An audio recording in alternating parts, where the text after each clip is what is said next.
الحمد لله رب العالمين والصلاة والسلام على سيد الأنبياء والمرسلين أما بعد فأعوذ بالله من الشيطان الرجيم بسم الله الرحمن الرحيم الحج أشهر معلومات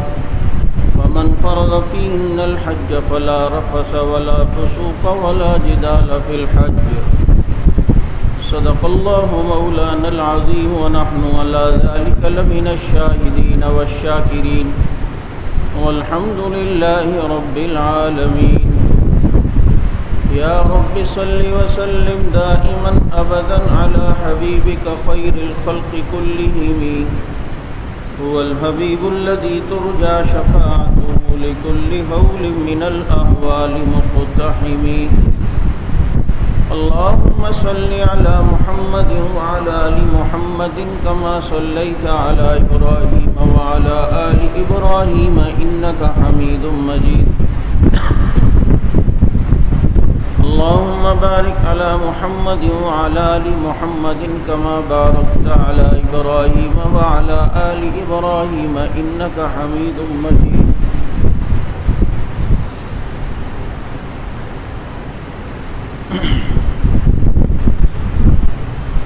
واجب الاحترام ذی القعدہ کا مہینہ جو کہ اشہر الحرم میں شامل ہے اور اسی مہینے میں آپ صلی اللہ علیہ وسلم نے اپنے عمرے کی قضا فرمائی۔ جب آپ صلی اللہ علیہ وسلم نے عمرہ قضا کے سال سے ایک سال پہلے عمرے کا ارادہ فرمایا اور حضرات صحابہ کرام رضوان اللہ علیہم اجمعین بھی ساتھ تھے، حدیبیہ کے مقام پر آپ کو روک دیا گیا اور مکہ والوں نے آپ کو عمرہ کرنے نہیں دیا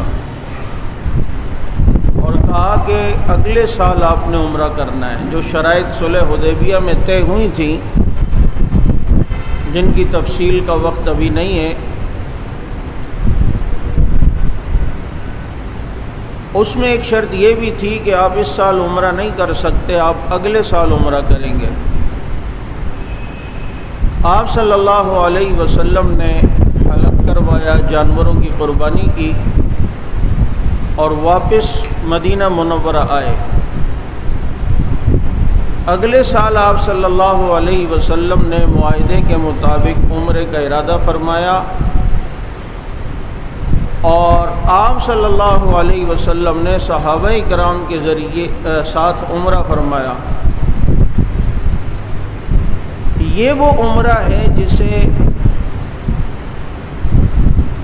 آپ صلی اللہ علیہ وسلم کے عمرے کی قضا کا عمرہ کہتے ہیں کہ جس میں آپ نے اپنے عمرے کی قضا فرمائی،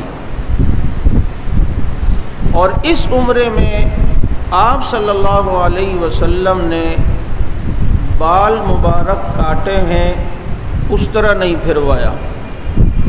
عمرہ قضا میں، اور آپ صلی اللہ علیہ وسلم نے اس کے علاوہ جو حج فرمایا یا عمرہ تو اس میں آپ نے اس طرح پھروایا تھا۔ اور یہ جو عمرہ قضا ہے یہ حضور نے مکہ فتح ہونے سے پہلے کیا ہے، اور فتح مکہ سے پہلے ہونے والا یہ عمرہ جسے عمرہ قضا کہتے ہیں، اس میں آپ صلی اللہ علیہ وسلم نے بالوں کو قصر کیا، یعنی حلق نہیں کیا، بال کو کٹوایا ہے۔ اور حضرت معاویہ رضی اللہ تعالیٰ عنہ فرماتے ہیں کہ مروہ کے مقام پر آپ صلی اللہ علیہ وسلم کے بال مبارک میں نے کاٹے۔ اب دونوں باتوں کو ملایا جائے تو حضرت معاویہ رضی اللہ تعالیٰ عنہ فتح مکہ سے پہلے مسلمان ہو چکے تھے، اس کا اظہار عام لوگوں کے سامنے بعد میں فرمایا ہے، ورنہ یہ جو عمرہ قضا ہے جس میں آپ نے بالوں کو قصر کروایا تھا تو حضرت معاویہ رضی اللہ تعالی عنہ پھر آپ کے بال مبارک کیوں کاٹیں؟ تو اس سے پتہ چلتا ہے کہ حضرت معاویہ رضی اللہ تعالیٰ عنہ خاص فتح مکہ کے دن مسلمان نہیں ہوئے، جیسے بہت سے حضرات نے اپنے ایمان کا اظہار اس دن کیا، تو حضرت معاویہ رضی اللہ تعالیٰ عنہ نے بھی اس دن کیا، لیکن اسلام وہ فتح مکہ سے پہلے جو ہے وہ لا چکے تھے۔ یہ ذی القعدہ کے مہینے کے اندر آپ صلی اللہ علیہ وسلم نے عمرے کی قضا فرمائی، چونکہ یہ مہینہ ان مہینوں میں شامل ہے کہ جن میں حجاج کرام حج کے سفر کے لیے روانہ ہوتے ہیں اور حج کے احرام باندھتے ہیں۔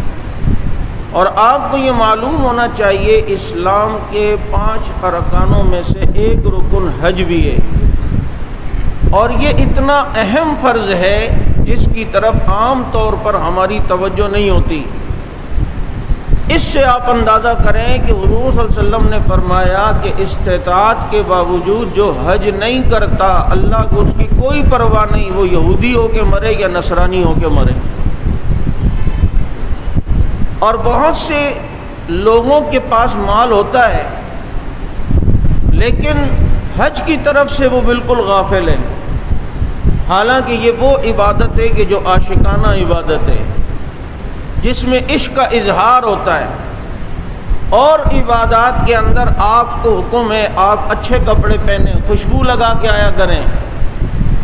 لیکن حج کے ایام میں جس کا احرام جتنا بوسیدہ اور میلا ہوگا اللہ کو وہ شخص اتنا اچھا لگ رہا ہوگا، جس کے ناخون جتنے بڑھ جائیں گے احرام کی وجہ سے وہ نہیں کاٹ سکا، اس بڑے ہوئے ناخونوں ہی کو اللہ پسند کرتا ہے۔ چونکہ ایک آدمی کسی کے عشق میں مست ہو تو اسے کسی چیز کی دنیا کا پتہ نہیں ہوتا۔ آج ہم دنیا میں دیکھتے ہیں کہ اسے نہ اپنے گھر کی پرواہ نہ اپنے رشتہ داروں کی پرواہ، بس محبوب کی گلیوں کے چکر کاٹ رہا ہے اور جناب کسی چیز کا ہوش نہیں، تو پھر عشق مولا کئی کمز لیلا بود، تو پھر جو مولا کا عشق ہے وہ لیلا کے عشق سے کیسے کم ہو سکتا ہے؟ جیسے کہ مجنوں کہتے ہیں نماز پڑھ رہا تھا، ایک شخص نماز پڑھ رہا تھا، اس کے سامنے سے مجنوں گزرا، اس نے جلدی جلدی سے نماز ختم کی اور آگے اس کو پکڑا اور کہا تیرے کے اندر عقل نہیں ہے، دیکھ نہیں رہا میں نماز پڑھ رہا ہوں، تو میرے سامنے سے گزرا۔ اس نے کہا ہو میں لیلا کی محبت میں اتنا مست ہوں کہ میں نے تجھے دیکھا ہی نہیں کہ تو نماز پڑھ رہا ہے، اور تو مولا کے سامنے کھڑا ہوا ہے اور تجھے میں نظر آ گیا کہ میں سامنے سے گزر گیا۔ جو دیوانے ہوتے ہیں ان کو اپنے کپڑوں کا ہوش نہیں، ان کو اپنے حالت کا ہوش نہیں، بس وہ یہ چاہتے ہیں کہ کسی طرح محبوب کا دیدار ہو جائے۔ تو حج اس چیز کا اظہار ہے، حج میں عملی طور پر انسان اس چیز کو دکھاتا ہے کہ دیکھو کس طرح کا لباس پہنا ہوا ہے، سلا ہوا لباس بھی نہیں ہے، ایک چادر ایزار ہے، ایک چادر احرام کے اوپر قمیص کے طور پر ہے، اور اپنے محبوب کو اس کی محبت کو تلاش کرنے کے لیے اس کے گھر کے چکر لگا رہا ہے، کبھی صفا مروہ میں بھاگ رہا ہے، کبھی منی جا رہا ہے، کبھی جناب عرفات جا رہا ہے، کبھی پاگلوں کی طرح گھوم رہا ہے، مزدلفہ جا رہا ہے، رش میں پھنسا ہوا ہے، اس کو دھکے بھی لگ رہے ہیں، اس کو جناب لوگوں کے جھٹکے بھی لگ رہے ہیں، اور کتنی دفعہ ویل چیئر والے پیچھے سے ویل چیئر بھی مار دیتے ہیں جو طواف کے دوران ویل چیئر پہ طواف کر رہے ہوتے ہیں، لیکن یہ اپنے مولا کو راضی کرنے کے لیے، اسے حاصل کرنے کے لیے دنیا سے بے پرواہ ہو کے جا رہا ہے۔ حج اسی چیز کا اظہار ہے۔ جن لوگوں پر حج فرض ہے اور وہ حج نہیں کرتے، حضور نے فرمایا اللہ کو کوئی پرواہ نہیں کہ یہ شخص یہودی ہو کے مرے یا نصرانی ہو کے مرے۔ اور یہاں تک کہ ایک حدیث میں کہ اللہ کے نبی نے فرمایا کہ اگر ایک شخص روزہ رکھتا ہے یعنی زکوٰۃ دیتا ہے، نماز پڑھتا ہے، لیکن حج فرض اور حج نہیں کرتا، تو اس کے یہ باقی اعمال اس کے لیے کافی نہیں ہوں گے، کیونکہ یہ ایک طریقے سے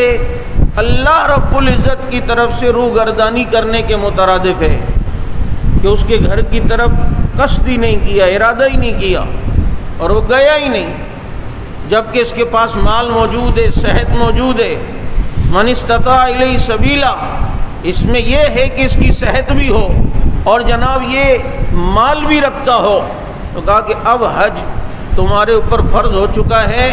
اور جو شخص حج کر کے آتا ہے اللہ رب العزت اسے سے پاک کرتے ہیں جیسے آج ہی ماں کے پیٹ سے پیدا ہوا۔ یہ اللہ کا شکر ہے کہ پھر بھی ہمارے ملک کے اندر حج اور عمرے کا مزاج ہے۔ آج 3 سال بعد دیکھیں عمرہ کھلا اس سال، تو کس طریقے سے الحمدللہ لوگ یہاں سے جوک در جوک گئے، اور اللہ کرے کہ اللہ تعالی ہمیں بھی بار بار وہاں کی حاضری کی توفیق عطا فرمائے اور آنا جانا نصیب فرمائے۔ اور ارادہ تو سب کا ہوتا ہے۔ مجھے کوئی کہتا ہے حضرت میرا عمرے کا ارادہ بڑا دل چاہتا ہے، میرا ایک سوال اس سے ہوتا ہے کہ پاسپورٹ بنایا ہوا ہے؟ وہ کہتے ہیں نہیں، میں کا ارادہ ہی نہیں ہے۔ سمجھو ارادہ ہی نہیں کیا، میں تب انتظام نہیں ہے، لیکن پاسپورٹ بنا کے تو رکھو اور کو یا اللہ یہاں تک میں کر سکتا تھا میں نے کیا، اب آگے کا انتظام تو کر دے۔ تو پہلے یہ تو کرو۔ ہمارے ایک بزرگ وہ ترغیب دیتے تھے کہ جو لوگ کہتے ہیں نا ہمارے پاس انتظام ہی نہیں ہے، پتہ نہیں کیسے حج پہ جائیں گے، کیسے عمرہ پہ جائیں گے، وہ فرماتے تھے ایک پیٹی گلک یا کوئی ایسی مٹکا ٹائپ کا بند کر کے اس کو رکھو گھر پہ، اور روزانہ یا 1-2 دن بعد تھوڑے تھوڑے پیسے ڈالو جو مرضی، اور حج کی نیت سے، عمرے کی نیت سے تم بس ڈالو۔ بس اتنا انتظام شروع میں شروع کر دو، آگے کا انتظام اللہ رب العزت خود فرمائیں گے۔ اور ایسا ہوتا ہے، یہ ہم تجربے کی بنیاد پر یہ باتیں کر رہے ہیں کہ پہلے تو پاسپورٹ بنائیں، اور اس طرح کا سسٹم جو میں نے کہا تھوڑے تھوڑے جمع کرنے کی نیت سے کرنا شروع کر دو، تو پھر وہاں تو مسئلہ یہ ہے کہ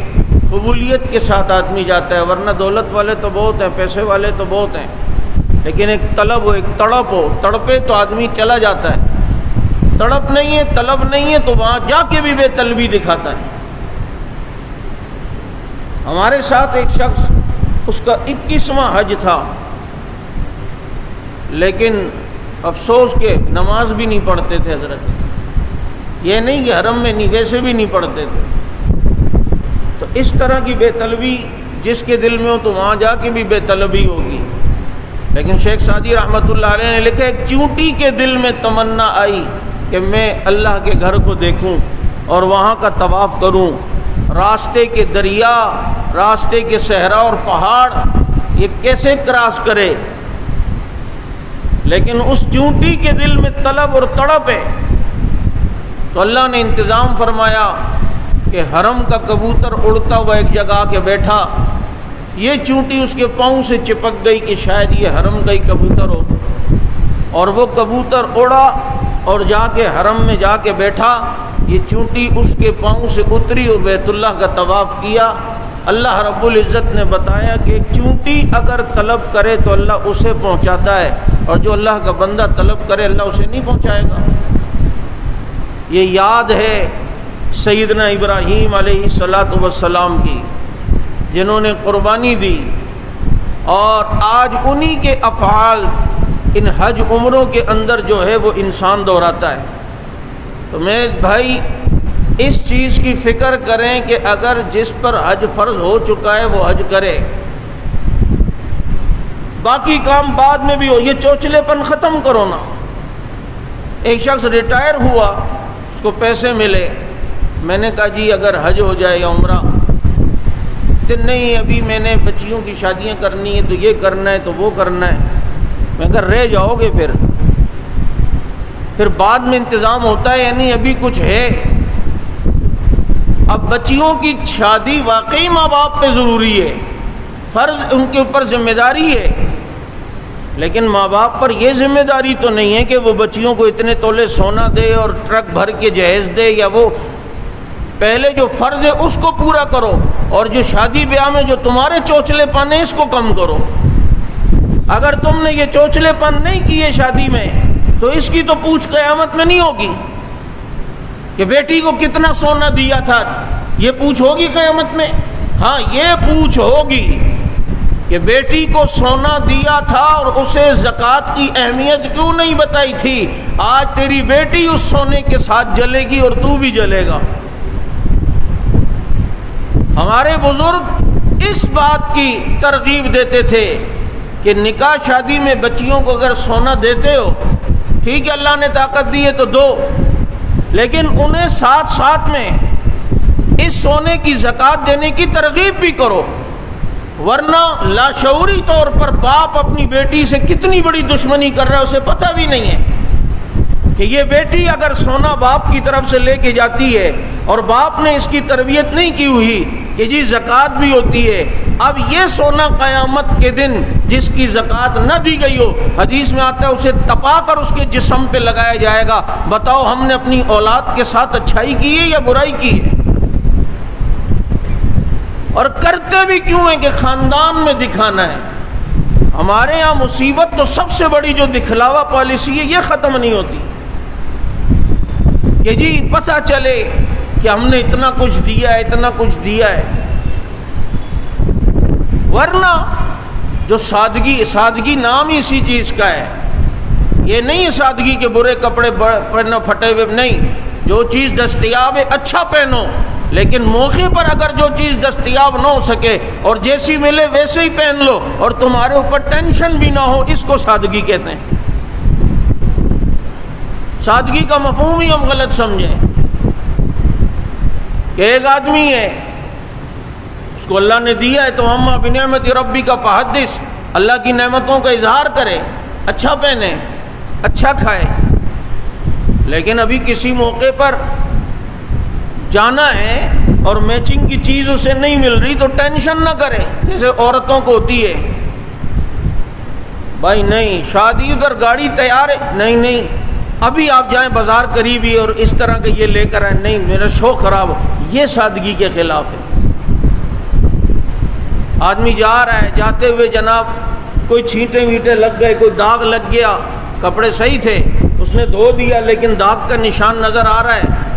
اب اسے ٹینشن، یہ واپس جائے، نہیں یار میں نہیں، میرے کپڑے سے اب یار اچھا نہیں لگ رہا، یہ سادگی کے خلاف ہے۔ کیا وہ ہو گیا تو کیا کریں بھائی، ہو گیا تو ٹھیک ہے، نو ٹینشن، مجھے کپڑوں کی وجہ سے عزت تھوڑی ملتی ہے۔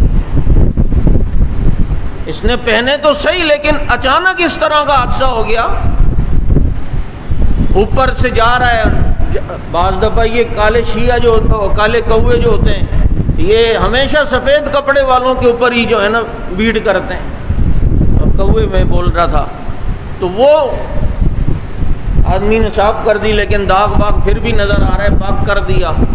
اب ٹینشن نہ ہو اس کی کہ اسی کو دیکھ رہا ہے اور اسی پہ ٹینشن ہے یار کیا ہوگا، یہ چیز سادگی کے خلاف ہے۔ تو نکاح شادی اس کے بچوں پہ خرچ کرو، لیکن جو تم سے اس کے متعلق پوچھ نہیں ہے اتنے معاملے میں کرو، لیکن حج کی تو پوچھ ہے نا کہ استطاعت تھی تو کیوں نہیں کی۔ ہم اپنے یہ جو دیگر معاملات میں جو خاندان میں ناک اونچی کرنے کی، سنو خاندان میں ناکیں اونچی نہیں ہوتی ہیں، تو میں نے سونے کا نوالا بھی کھلاؤ ان کی، پھر بھی جناب کوئی نہ کوئی بات ہوتی ہے، کوئی نہ تو بہانہ کوئی نہ کوئی بنا کے جائے گا۔ تو شادی کی تقریب، بعض لوگوں کا ایک عجیب مزاج ہوتا ہے، انہوں نے آنا ہوتا ہے دعوت یہ کسی جگہ تو صرف گند کرنے کے لیے، واپسی پہ منہ بنا کے گلا کر کے کوئی نہ کوئی بہانہ بنا کے، اور کوئی نہیں میٹھا نہیں ملا ہمیں، ابے بھوکے نہیں ملا، تو یہ چیز تو اظہار کر کے تو اپنی عزت دکھا رہا ہے یا اپنی حقیقت دکھا رہا ہے؟ بعض لوگوں کا میں نے کہا مزاج ہے، اب جی ایک دعوت میں ایک صاحب، کھانا بھی ٹائٹ ہو گیا، میٹھا بھی مل گیا سب کو، اب جاتے ہوئے کچھ دینا بھی تھا، دولہے کو تھا جیب میں کچھ نہیں، اب ان کی گھر کی چھت کے اوپر دوڑنے لگ گیا، اب گھر والوں نے کہا اوپر کون ہے، آواز بھائی کون ہے، وہ نیچے سے اچھا اب ہم کون ہو گئے، یعنی کہ اب ہم کون ہو گئے، یعنی ہم غیر ہو گئے، پوچھ رہے کون ہیں، جاؤ میں جا رہا ہوں مزے کرو اپنے، اب ہم کون ہو گئے، ہمیں پہچانتے بھی نہیں ہیں۔ دیکھو جس کے اندر ہے ہی ٹیڑھ پن اس نے تو یہ کرنا ہے، لیکن ہمارے یہاں دکھلاوا پالیسی، قبر سامنے یار مردے کو دفنا بھی رہے ہوتے ہیں نا تو ادھر سے ایک بولے گا مٹی ڈالو، اچھا وہ پتھر وہاں کرو، زور زور سے کیوں بول رہے ہیں، اس کو پتہ چلے میں بھی آیا ہوا ہوں، میں بھی یہاں موجود ہوں۔ یہ جو کر رہے ہوتے ہیں، حالانکہ کرنے والے صحیح کر رہے ہوتے ہیں، لیکن اس نے اپنا حصہ آوازیں دے کے ملانا ہوتا ہے۔ یہ سارے چوچلے پن جو ہوتے ہیں یہ دکھلاوے، اور پھر اس کی وجہ سے ہم اپنے اعمال بھی سارے خراب کرتے ہیں، اس پہ نیکی تو ہمیں ملتی نہیں ہے۔ نیکی کی نیت سے چلے جاؤ، سامنے تمہارا جو جناب جس مقصد کے لیے جا رہے ہو نیکی مقصد ہو، باقی گلے شکوے خود ہی ختم ہو جائیں گے۔ تو میں عرض یہ کر رہا تھا کہ بہت سے لوگ بچیوں پیسے ہوتے ہیں لیکن جی بچیوں کے اس پہ لگانے کو ترغیب دو، حج فرض ہے پہلے اس کو کرو، بچیوں کی شادی سادگی سے کر دو، دونوں کام ہو گئے یا نہیں ہو گئے؟ اب اپنی ناک بچانی ہے یا قیامت کے دن اپنے کو پورا کا پورا بچانا ہے، یہ فیصلہ آج دنیا میں ہمیں کرنا ہے۔ تو بہت سی چیزیں ایسی جو میں کہا کرتا ہوں نا، آپ صلی اللہ علیہ وسلم نے حضرت زینب سے جب نکاح کیا تو آپ صلی اللہ علیہ وسلم نے پرتکلف ولیمہ فرمایا، کیونکہ گنجائش تھی تو پرتکلف ولیمہ، کیونکہ ہمارے نبی امیروں کے بھی نبی ہیں، تاکہ امیروں کے لیے ایک راستہ ملے کہ اگر اللہ نے پیسہ دیا ہے اچھا ولیمہ کر سکتے ہو، لیکن غریبوں کے بھی نبی ہیں۔ جب حضرت صفیہ سے نکاح ہوا تو آپ صلی اللہ علیہ وسلم کا ولیمہ کیسا ہے؟ کوئی صحابہ اپنے گھر سے کھجور لائے، کوئی صحابی اپنے گھر سے پنیر لائے، کوئی روٹی لائے، اور اس ولیمے میں گوشت نہیں تھا اور حضور کا ولیمہ چل رہا ہے۔ بتا دیا کہ یہ جب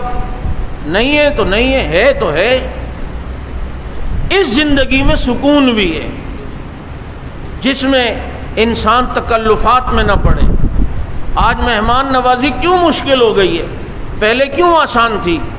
کہ مہمان آ گیا، اس کے سامنے کھجوریں رکھ لی وہ اسی پہ خوش،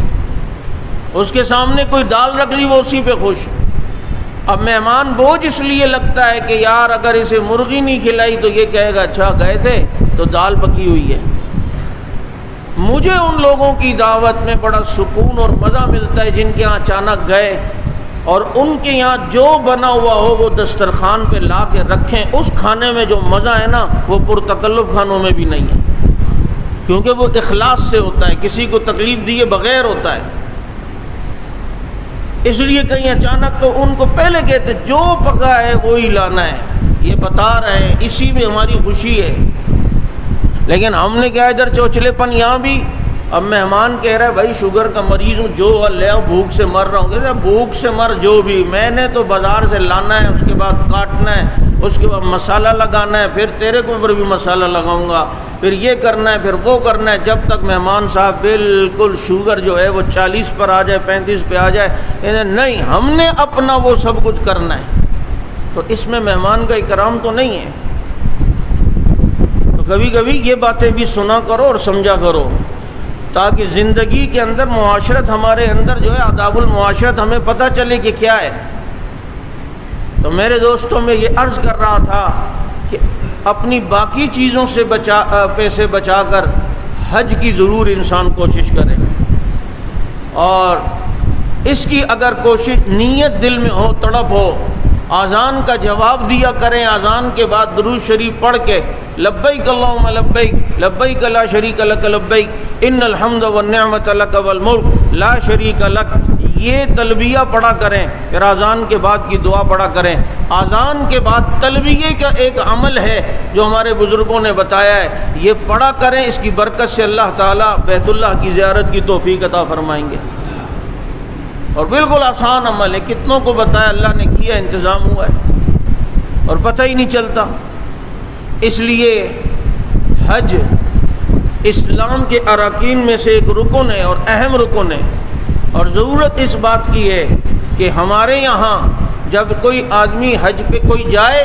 تو پہلے حج کے مناسک سیکھ کے جائے، تاکہ وہاں جا کے گڑبڑ نہ کرے، وہاں جا کر حج صحیح طرح ہو، شرائط پوری ہوں، اور جو حج کے آداب ہیں وہ اسے پتہ ہوں۔ حرم کوئی معمولی جگہ تو نہیں ہے، یہ حرمین شریفین، یہاں میرے نبی کے قدم لگیں، یہاں پر قرآن اترا ہے، یہ وہ جگہیں ہیں جن کو اللہ رب العزت نے وہ شرف اور وہ مقام دیا ہے کہ جس شرف اور مقام کو انسان حاصل کر لے تو اس کا خاندان بھی اس پر ناز کرتا ہے اور دنیا اس پر فخر کیا کرتی ہے۔ اور قربان جائیے حضرات صحابہ کرام رضوان اللہ علیہ مجمعین پر، بات وہی ہے، ہماری سوئی آ کر یہیں اٹکتی ہے کہ ہم آج مدینہ دیکھتے ہیں خوش نصیب ہیں، اور جو مدینے میں بیٹھ کے مدینے والے محمد کو دیکھتے تھے وہ کتنے خوش نصیب تھے۔ آج ہم بیت اللہ کو دیکھتے ہیں تو خوش نصیب ہیں، اور جو بیت اللہ میں بیٹھ کر چہرہ رسول اللہ کو دیکھتے تھے وہ کتنے خوش نصیب ہیں۔ اور وہ منظر ہی پھر کچھ اور ہوتا ہوگا کہ سامنے بیت اللہ اور ادھر سامنے چہرہ رسول اللہ۔ جبھی تو عبداللہ ابن سلام رضی اللہ تعالیٰ عنہ جب اسلام لانے کے لیے پتہ چلا جی مکے میں کوئی نبی ہیں، تو وہاں سے پائے اپنے علاقے سے مکہ مکرمہ، تو ابو جہل اینڈ کمپنی یہ پہلے سے اجنبیوں کو دیکھتی تھی تو پکڑ لیتی تھی اور ان سے باتیں کرتی، کھانا کھلاتی، اور کہتے کیسے آنا ہوا، اور وہ کہتے ہم یہاں سنا نبی آئے ہیں ان سے ملنے آئے، تو یہ پہلے سے کان بھرتے نہ جانا او بھائی وہ تو یوں ہیں۔ عبداللہ ابن سلام رضی اللہ تعالیٰ عنہ کو بھی انہوں نے ایسے ہی کہا، بہت پریشان ہوئے کہ اتنے دور سے آئے اور اس کے علاقے والے اسے کیا کہہ رہے ہیں، اور ان کی رائے تو ان کے متعلق کچھ اور ہے۔ جانے کا ارادہ کیا لیکن دل میں اللہ نے ایک بات ڈالی، اس نے کہا یار اتنے دور سے آیا ہوں، چلو جیسا بھی یہ دیکھ تو لوں، ایک نظر دیکھ تو لوں جیسا بھی ہو، تاکہ میں کسی جگہ جاؤں اور بات ہو تو میں کہوں ہاں یار دیکھا ہوا ہے۔ بس پتہ پوچھا، پتہ چلا کہ حضور بیت اللہ میں ہیں۔ اب آپ صلی اللہ علیہ وسلم وہاں ہیں، عبداللہ ابن سلام آئے، پیچھے بیت اللہ اور سامنے چہرہ رسول اللہ، منظر ہی کچھ اور ہوگا۔ جیسے ہی نظر پڑی ایک دم دل سے آواز نکلی، خدا کی قسم اتنا خوبصورت چہرہ جھوٹے کا نہیں ہو سکتا، اتنا حسین چہرہ کسی جھوٹے کا نہیں ہو سکتا، اور کلمہ پڑھ کے جو ہے وہ مسلمان ہو گئے۔ تو میرے دوستو یہ خوش نصیبیاں اللہ رب العزت نے واقعی صحابہ کو دیں، لیکن اس کی کچھ جھلکیاں اور کچھ برکات آج بھی اللہ نے رکھی ہیں۔ آپ صلی اللہ علیہ وسلم نے فرمایا جس نے میرے قبر کی زیارت کی وہ اس کے لیے میری شفاعت واجب ہو گئی، جو میرے روضے پر آ کر میری قبر کی زیارت کرے شفاعت واجب ہو گئی۔ کم از کم وہاں جا کر روضے مبارک پر سلام پیش کر کے اپنی آواز تو حضور کو سنا سکتے ہیں، اور وہاں سے وعلیکم السلام کا ایک جواب آ گیا نا، ہماری زندگی سنور گئی، ہمارا بیڑا پار ہو گیا کہ حضور صلی اللہ علیہ وسلم نے دعا دی ہے۔ تو آج ضرورت اس بات کی ہے کہ جتنے ارکان ہیں اسلام کے ہم سب پر عمل کرنے کی کوشش کریں، اور اسی لیے چونکہ حج ایک مشکل عمل ہے تو زندگی میں ایک بار فرض کیا گیا ہے کہ زندگی میں ایک بار حج فرض ہے، جس نے ایک بار کیا تو اس کے اوپر سے فرض اتر گیا۔ اور ہمارے ایسے لوگ ہیں جنہوں نے کئی سال، امام ابو حنیفہ رحمۃ اللہ علیہ نے تقریباً 55 حج کیے ہیں۔ آج بھی ہمارے ساتھ ایک صاحب تھے، وہ کا 22واں حج چل رہا تھا اس بزرگ کا۔ اللہ تعالیٰ جسے توفیق دے، علماء نے لکھا ہے کہ جب ابراہیم علیہ السلام نے بیت اللہ کی تعمیر کی نا، اور کہا کہ حجر اسود پہ کھڑے ہو کے بلاؤ لوگوں کو، کہا اللہ ادھر تو کوئی نہیں ہے، کہا کہ آواز دینا تیرا کام ہے، عالم ارواح میں تیری آواز پہنچانا رب کا کام ہے۔ اور بھئی ابراہیم علیہ السلام نے بلایا تو اس وقت جن کی روحوں نے جتنی بار لبیک پڑھا،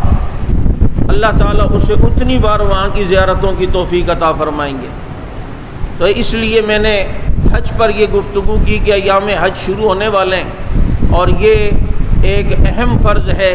اور جس پر فرض ہے اور وہ نہیں جاتا حضور نے کتنی بڑی وعید سنائی کہ اللہ کو اس کی کوئی پرواہ نہیں، وہ یہودی ہو کے مرے یا نصرانی ہو کے مرے۔ میرے دوستو، چونکہ بہت سے حجاج اس سال جو ہے وہ حج پر جو ہے وہ جا رہے ہیں، اللہ تعالیٰ ان کا حج قبول فرمائے اور ہمیں بھی وہاں کی حاضری کی توفیق عطا فرمائے۔ اب یہ حج ان کا صحیح ہو جو جا رہے ہیں، اس سلسلے میں ہمارے اس مرکز میں ہفتہ اور اتوار، یعنی کل 4 جون ہفتہ اور اتوار 5 جون، بعد نماز عشاء، یہ 2 دن متصل عشاء کے فوراً بعد حج تربیتی کورس بذریعہ پروجیکٹر اور وہاں کی تصاویر سامنے ہوں گی آپ کو حج کورس کرواتے ہوئے۔ اور جس نے یہاں پر 3 سال پہلے یہاں حج کورس ہوا تھا، کرونا کی وجہ سے درمیان میں نہیں ہو سکا، وہ جانتے ہیں کہ انہیں کتنا فائدہ ہوا، اور جن کا ارادہ ابھی ان کے لیے اسباب نہیں ہے وہ بھی شریک ہوں، حج کو کم از کم سیکھیں تو صحیح۔ اور جب وہاں پر وہ چیزیں پڑھاتے ہوئے دکھاتے ہوئے ایک دل کے اندر طلب اور تڑپ کی کیفیت پیدا ہوتی ہے، یہی ہوتا ہے وقت قبولیت کا، اور اس وقت انسان کے ہاتھ اڑ جائے، ربا مجھے بھی لے جا، تو اسی کی برکت سے اللہ رب العزت وہاں کا انتظام بھی فرما دیتا ہے۔ تو یہ حج تربیتی کورس انشاءاللہ کل بروز ہفتہ بعد نماز عشاء اور اتوار بعد نماز عشاء آپ کے اس جامع مسجد صدیق اکبر ناگن چورنگی میں انشاءاللہ العزیز ہو رہا ہے۔ بذریعہ پروجیکٹر حج عمرے کا طریقہ، مکہ اور مدینہ منورہ کی زیارات، ان سب پر انشاءاللہ العزیز تفصیلی گفتگو آپ حضرات کے سامنے ہوگی۔ خواتین بھی چونکہ حج پہ جاتی ہیں، خواتین کے لیے پردے کا الگ انتظام ہے، وہاں ایک الگ اسکرین ہوگی جس میں خواتین کو بھی حج تربیتی کورس سے جو ہے وہ حج سے آگاہی دی جائے گی۔ آپ کے جو جاننے والے ہیں جو حج پہ جا رہے ہیں ان کو بھی لائیں، خود بھی آئیں۔ 1.5 گھنٹے پونے 2 گھنٹے کی ایک دن کی کلاس ہوتی ہے، اور اس میں جو ہے جب آدمی وہاں جاتا ہے تو اپنا سرمایہ بھی بچاتا ہے کہ جناب ادھر گیا اور وہاں جا کر بھی حج کو صحیح انداز میں نہیں کیا تو پیسہ بھی گیا، حج بھی گیا۔ تو کم از کم یہاں سے سیکھ کے جائیں، اور آپ نے خود بھی آنا ہے، اور جو آپ کے علاقے میں یا ادھر ادھر آپ جانتے ہیں حجاج ہیں اور جا رہے ہیں ان کو بھی بتائیں کہ یہاں پر یہ حج تربیتی کورس ہو رہا ہے، اس میں شرکت کریں۔ اللہ پاک سمجھ عمل کی توفیق نصیب فرمائے۔